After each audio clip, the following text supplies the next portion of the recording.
बिस्मिल्लाहिर्रहमानिर्रहीम। Welcome to your own channel doctor Shahid Iqbal Burewala trackers. मैं इस वक्त मौजूद हूँ बेलफास्ट में, बेलफास्ट सिटी में। अमजद भाई के साथ मैं जा रहा हूँ बेलफास्ट क्वार्टर्स, टाइटैनिक क्वार्टर्स। ये टाइटैनिक के मतलब एक म्यूज़ियम टाइप है। ये वो कंपनी है H&W जहाँ पे टाइटैनिक बनाया गया था, और टाइटैनिक के तमाम एरियाज में हर चीज़ का नाम टाइटैनिक ही है।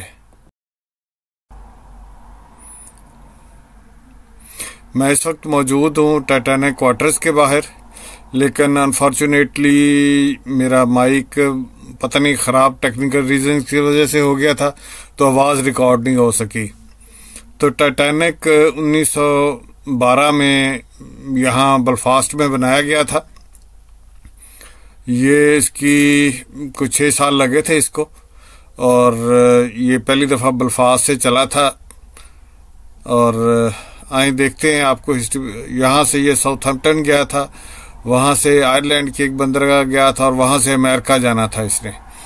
तो लेकिन अनफॉर्चुनेटली ये पहले ही अपने सफ़र में हादसे का शिकार हो गया, और उस वक्त के हिसाब से ये सबसे बड़ा जहाज था दुनिया का। चले आए देखते हैं इसको अंदर से कि क्या है इसके अंदर। तारीफें तो बहुत सुनी हैं।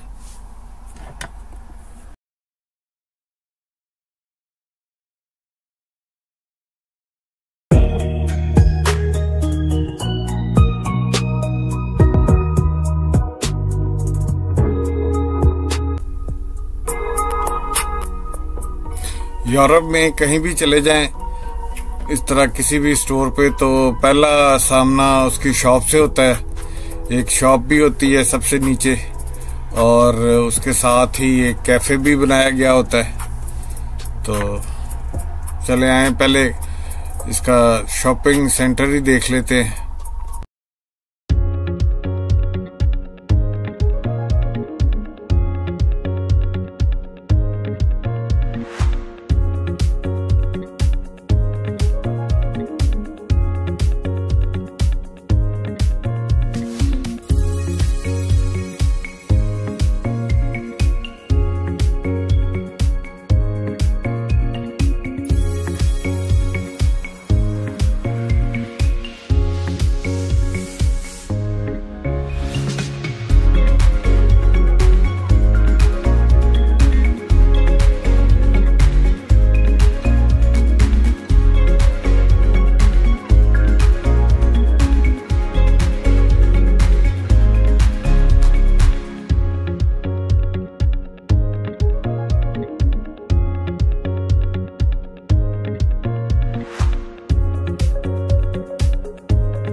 अभी हम दोबारा बाहर आ गए। अमजद भाई ने कहा था पहले बाहर देख लें, तो बाहर ये सारे इसकी हिस्ट्री लिखी हुई है।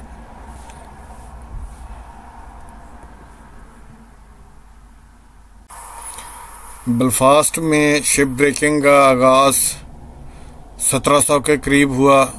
फिर जिस तरह शहर फैलता गया उसी तरह ये शिप मेकिंग का काम भी बढ़ता गया।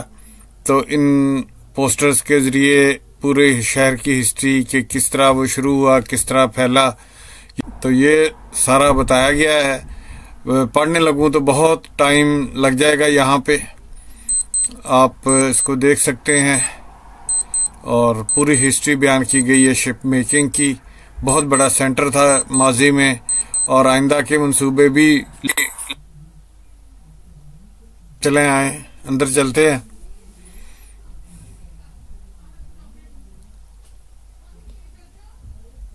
अमजद भाई टिकट लेके आ गए हैं।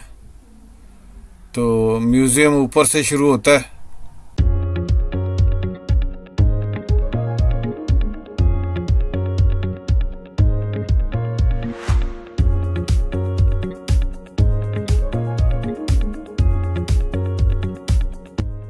शहर और आयरलैंड तरक्की कर रहे हैं या कहाँ से इनका माजी शुरू होता है। बहुत ही खूबसूरत अंदाज में, बहुत ही प्यारा लगा। बड़ी बड़ी स्क्रीनें लगी हुई हैं जिसपे तमाम जो आप देख लें कि सिलसिला चल रहा है। और यहाँ पे वीविंग का माजी जो बेलफास्ट में रहा है। नॉर्दर्न आयरलैंड का बड़ा शहर बेलफास्ट ही है। तो बहुत ही खूबसूरत अंदाज में यहाँ बताया गया है।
यहाँ से वो शिप बिल्डिंग की कहानी शुरू कर देते हैं कि जी कैसे शिप बिल्डिंग शुरू हुई, क्या यहाँ पे सहूलियात थी या क्या सूरत हाल थी।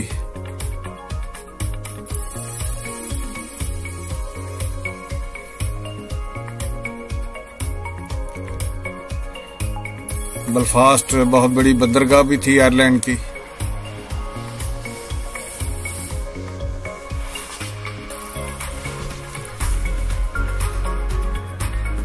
H&W यहाँ की बहुत बड़ी कंपनी थी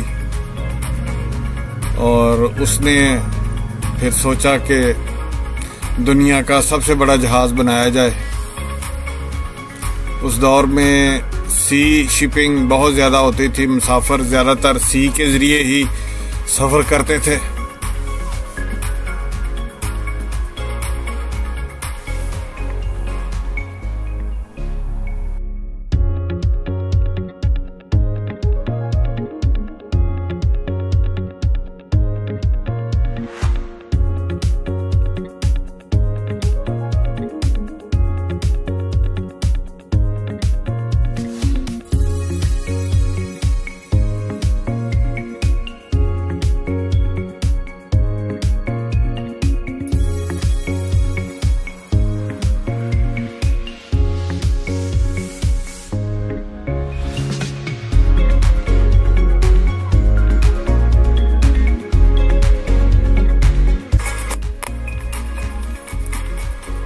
ये जहाज की बड़ी बड़ी ड्राइंग्स हैं और उनको प्रोजेक्टर पे भी दिखाया जाता है। मतलब मुझे तो क्या समझ आनी है। अमजद भाई देख रहे हैं।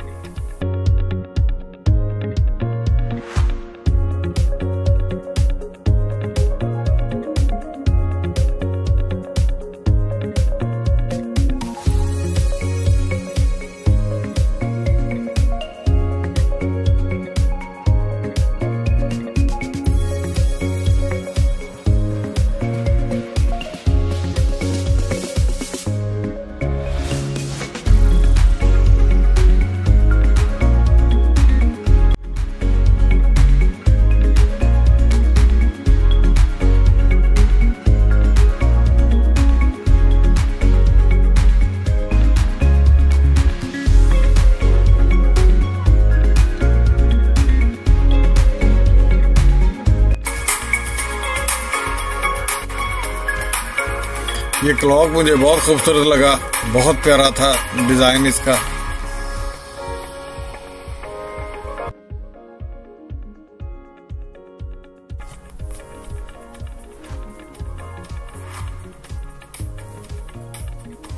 जहाज पे इस्तेमाल होने वाले टेलीग्राम या वो क्या उसको बोल लेंगे आप,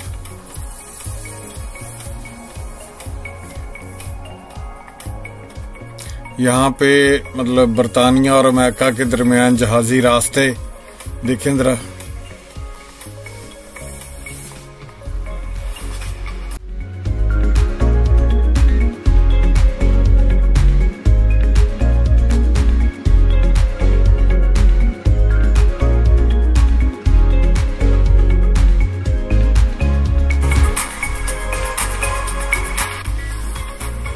उस वक्त लोग अमेरिका जाने के बड़े शौकीन थे यूरोप से, पूरे यूरोप से एक लहर थी जो अमेरिका जाते थे लोग। ये वो चीजें दिखाई गई हैं यहाँ पे।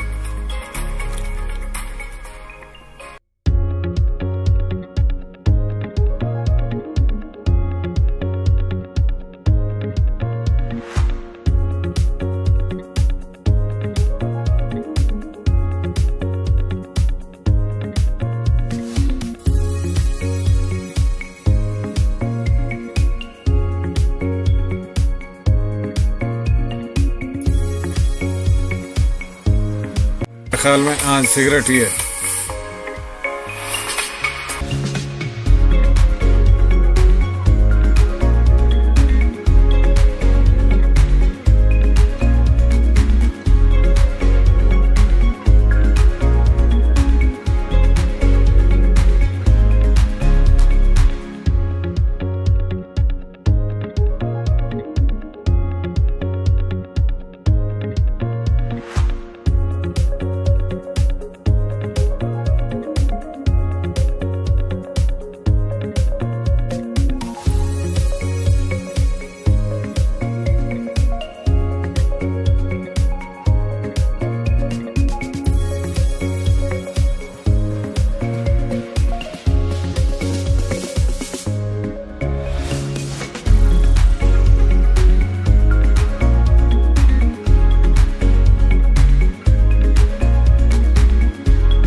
अभी जहाँ हम पहुंचे हैं तो इसमें ऐसे लगता है कि जैसे हम शिप यार्ड में हों। बड़ी बड़ी स्क्रीनें लगी हुई हैं और ऐसे महसूस होता है कि जैसे हम खुद ही शिप यार्ड में पहुंचे हों।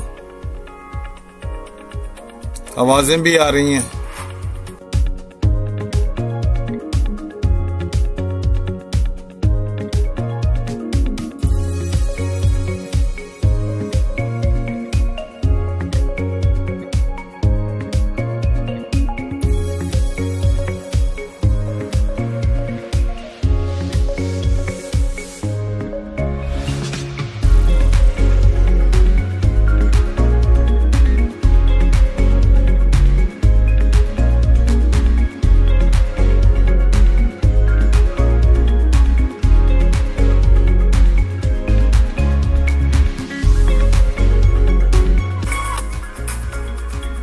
इस हिस्से में देखें जहाज की बड़ी बड़ी तस्वीरें कि जहाज बनाने के दौरान क्या कुछ था, कैसे लगा।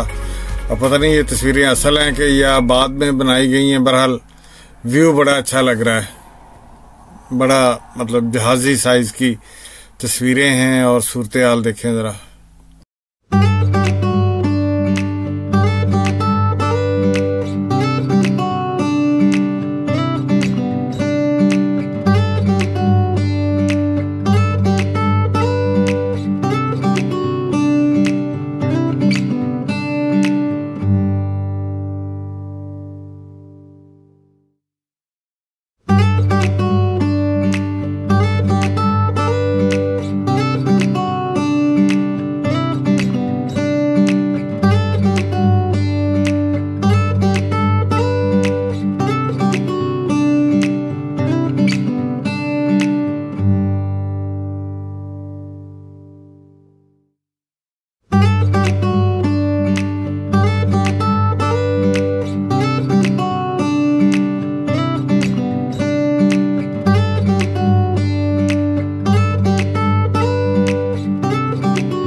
अभी जिस हिस्से में हम पहुंचे हैं इसमें जहाज का 31 मई 1911 के हकलातो वाक़यात की अक्कासी की गई है कि जिस दिन जहाज को समुंदर में उतारा गया था।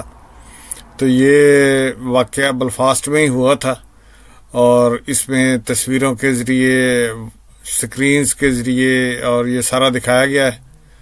और ये सामने बलफास्ट की बंदरगाह है।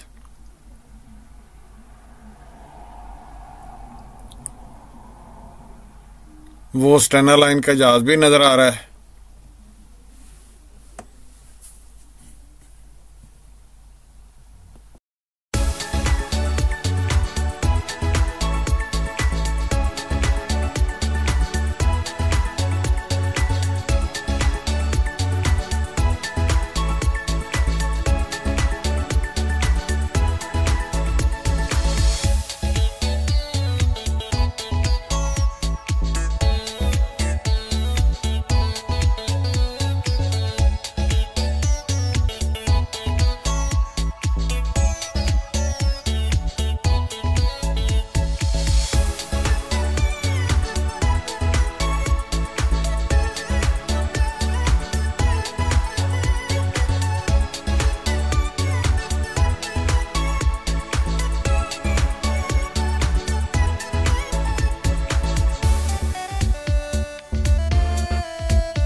इस हिस्से में जहाज में इस्तेमाल होने वाले बिस्तर वगैरह रखे गए हैं। वो असली तो नहीं होंगे लेकिन उस तरह के ये दिखाया गया है। बिस्तर हैं, फर्नीचर है, टेबल शेबल हैं और इस तरह की चीज़ें रखी गई हैं। देखें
ये जहाज़ नॉर्दर्न आयरलैंड बलफास्ट से चला था और इंग्लैंड की बंदरगाह साउथहैम्पटन पहुंचा था और फिर वहां से दोबारा आयरलैंड की एक बंदरगाह चोहोरोबर्ग, पता नहीं क्या नाम था, वहां पहुंचा और फिर वहां से आगे इसने न्यूयॉर्क जाना था अमेरिका में। तो उसके खासा रश होता था तो लेकिन बदकिस्मती से ये रास्ते में ही तबाह हो गया।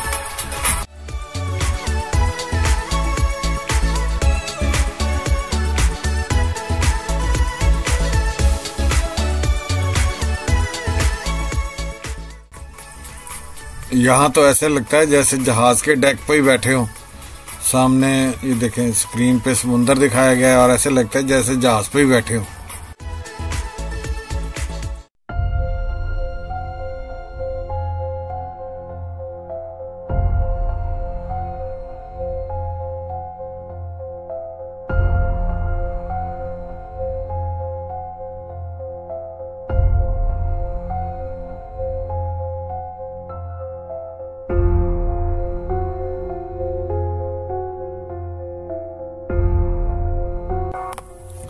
इस हिस्से में उसकी तबाही के कुछ मनाज़र की अक्कासी की गई है और ये देखें,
Hello. That's where you worked in Belfast. My dad got me. That's where you worked in Belfast. अभी हम आए हैं एक लिफ्ट सी है, उसमें बैठे हैं और ये इस तरह लगता है कि जिस तरह हम किसी कारखाने में आ गए हैं या फैक्ट्री में आ गए हैं। ये वो क्या कहेंगे इसको, चेयर सी है, इस पे बैठे हैं तो ये खुद ही आगे चल रही है और दिखा रहे हैं, आप भी देखें। Then the keel at top of it, like a backbone, and the frames attached to that, like a skeleton. Workshops everywhere. It took weeks to find a place to work, but dangerous. Every ship cost a life, and there'd be lots of injuries besides. I was in the engine works for a while. Very well equipped it was. That's where we built the triple expansion engines. 2 of them, each as high as a 3-story house. I worked in a frame bending shop. You'd heat steel beams in the furnace, then hook them onto slabs of cast iron and hammer them curved. It was skilled work. You had to bend them more than you needed because the frame straightened out a little when it cooled. The shell plates that made up the hull weighed up to 4.5 tons. They were taller than the da. The plates were overlapped on the edges, were raised one after another, called a clincher. One of the foremen taught me years ago, that's how you build steel ships.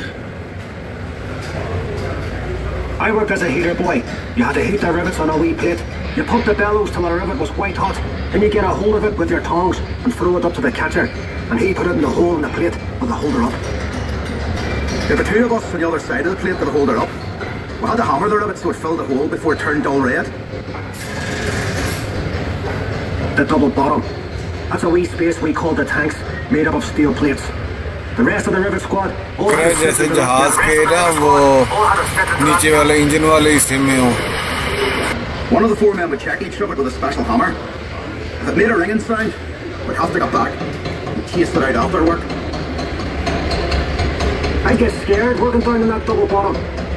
You only had candles for light. And the constant hammering against the shell plates. You could hear the 16 bomb. But we all worked the same 54. Had to be strong enough to take the rudder turning in heavy seas. You'd have all these timbers and guy wires to steady the.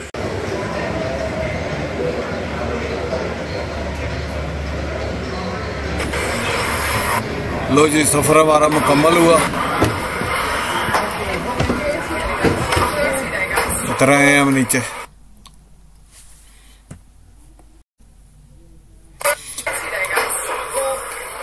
ले जी, हमारा Titanic का सफर मुकम्मल हुआ। बहुत बहुत शुक्रिया अमजद भाई, आपका भी बहुत बहुत शुक्रिया। वीडियो आपने देखी, आपको कैसे लगी? मुझे तो बहुत मज़ा आया। और वीडियो अच्छी लगी हो तो वीडियो को लाइक करें और चैनल को सब्सक्राइब करें, फैमिली से, दोस्तों से शेयर करें और कमेंट्स में बताएं कि आपको क्या अच्छा लगा, क्या बुरा लगा। वेरी सॉरी के कुछ टेक्निकल वजूहात की बुनियाद पर मेरी आवाज़ रिकॉर्ड नहीं हो सकी उस वक़्त। साथ में तो बहुत अच्छा रहा था सफ़र, साथ साथ काफ़ी कुछ बताया था। तो अभी कुछ थोड़ा सा वॉइस ओवर के ज़रिए मैंने कोशिश की है कि चीज़ों को कवर कर सकूं, लेकिन आप बताइएगा कि कैसा लगा। वीडियो देखने का बहुत बहुत शुक्रिया और अमजद भाई आपका भी बहुत बहुत शुक्रिया। वीडियोस देखते रहें और चैनल भी देखते रहें।